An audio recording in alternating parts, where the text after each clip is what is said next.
If I'm such a hotshot, why not give my quadrillions to the court?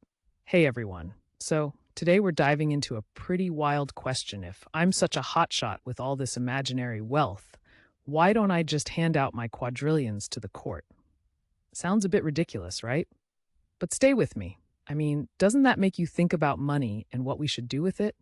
Let's break it down. First off, let's talk about what wealth actually is.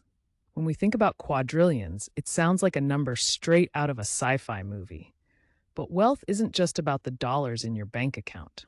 It can also include assets like property, investments, and even the knowledge you carry. Think of it like a buffet. Financial wealth is just one dish, while social and intellectual wealth are other tasty options on that table. Personally, my journey to financial success was like climbing a mountain, lots of sweat, determination, and a few dizzy moments along the way. So, what's the deal with money in our society? Money has been around for centuries, and it started as just a way to trade goods. Imagine trading your apples for someone's oranges. But now, it's much more complicated. We live in a world where wealth could mean everything, or for some, almost nothing. This brings us to a crucial point. Wealth often creates social structures and hierarchies, which can feel a bit wonky. Now let's shift gears and look at the court system. Courts are meant to keep things fair, like being the referee in a game. But there's this nagging idea that wealth plays a role in who gets justice. I mean, have you ever noticed how rich people can afford the best lawyers while others struggle to find representation? It's not exactly an even playing field. So, should I just drop my quadrillions into the court's lap? That sounds great, but hold on. Let's think about it from a few angles. On one hand, giving that money could support legal reforms and make justice better for everyone. But on the flip side, is that really the best way to use such a crazy amount of cash? There are so many ethical dilemmas around wealth. It's not just about throwing money at problems, because let's be honest, that rarely works. Here's where it gets real, folks. Personal responsibility is key.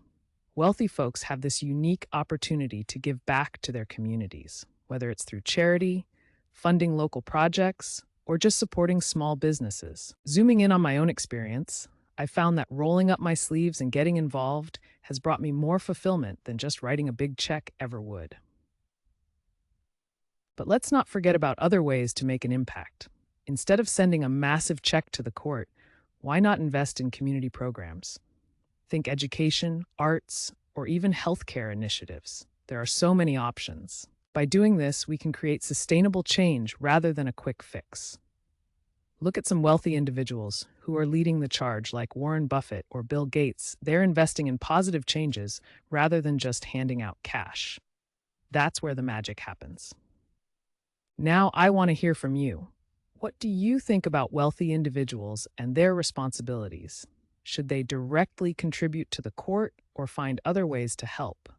Drop your thoughts in the comments below. Let's keep this conversation going because every opinion matters. To wrap it up, we've explored some interesting thoughts around wealth, responsibility, and the role of courts in our society. Whether or not I should give my made-up quadrillions to the court is kind of silly, but it leads to bigger questions about how we can all use our resources to do good. Remember, wealth might come with responsibilities, but how we choose to engage with those responsibilities makes all the difference. Thanks for tuning in today, and until next time, stay curious.